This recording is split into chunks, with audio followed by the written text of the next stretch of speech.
Chris Cuomo here. Welcome to NewsNation. Let's expose the game being played so you can demand better.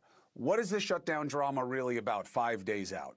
I don't really care about the countdown. I don't believe it happens. Okay? Why? Too much to lose on both sides. And they know everybody hates them right now. Okay? And in fact, it's getting a little scary because that's not just an opinion and a feeling. It's starting to turn into violence. Now, on social media, what's the showdown? Democrats punk Trump as chickening out from making a deal, and millions of poor get screwed to feed the rich. The right says, no, it's the Democrats.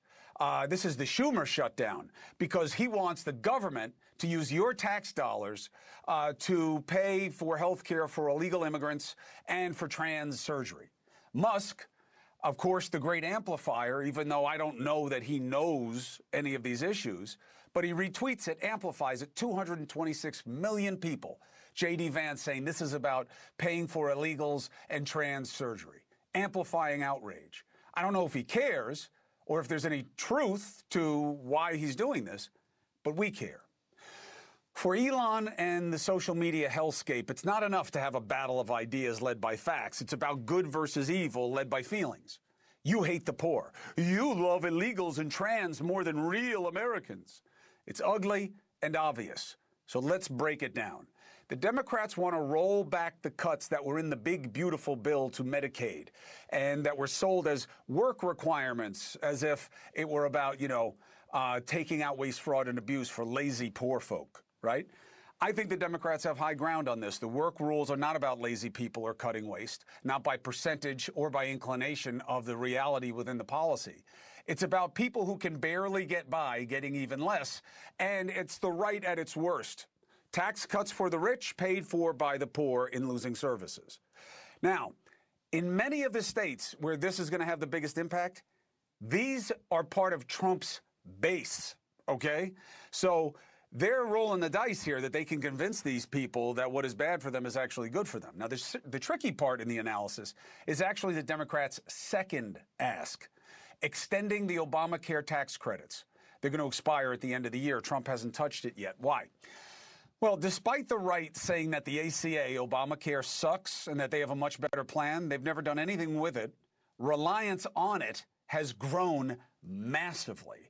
Enrollment has doubled in the last 5 years, and 22 million of those on the ACA, on Obamacare, need the subsidies that are going to expire. And again, these people are MAGA. Nearly 90% of the growth in enrollment came from red states. Huge enrollment: Texas, Mississippi, Louisiana, Georgia, West Virginia. So what about the trans and illegal thing? Fact or fugazi?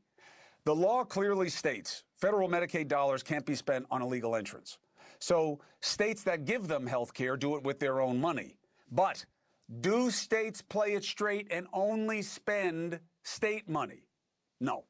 States had a loophole where they would get reimbursed by the federal government to pay them reimbursements on emergency situations where they provided health care to undocumented immigrants. Trump's bill rolls that back.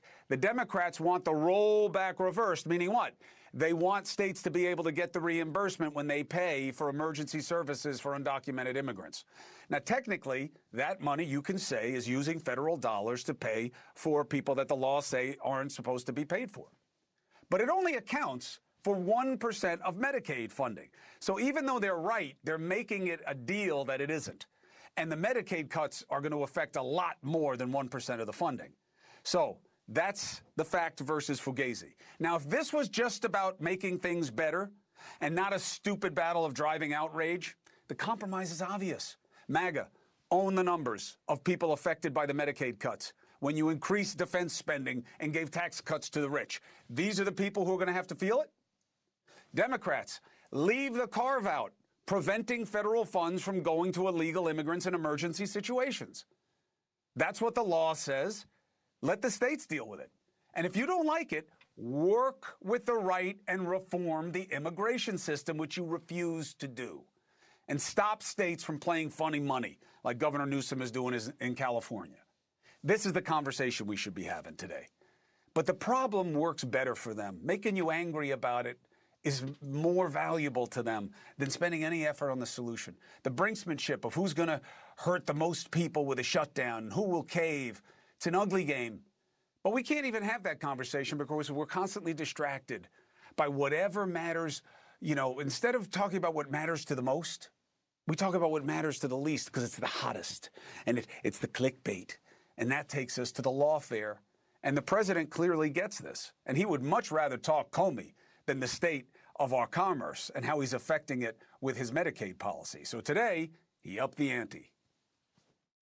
Now that Comey has been indicted, who is the next person on your list in this Retribution? It's not a list, but I think there'll be others. I mean, they're corrupt.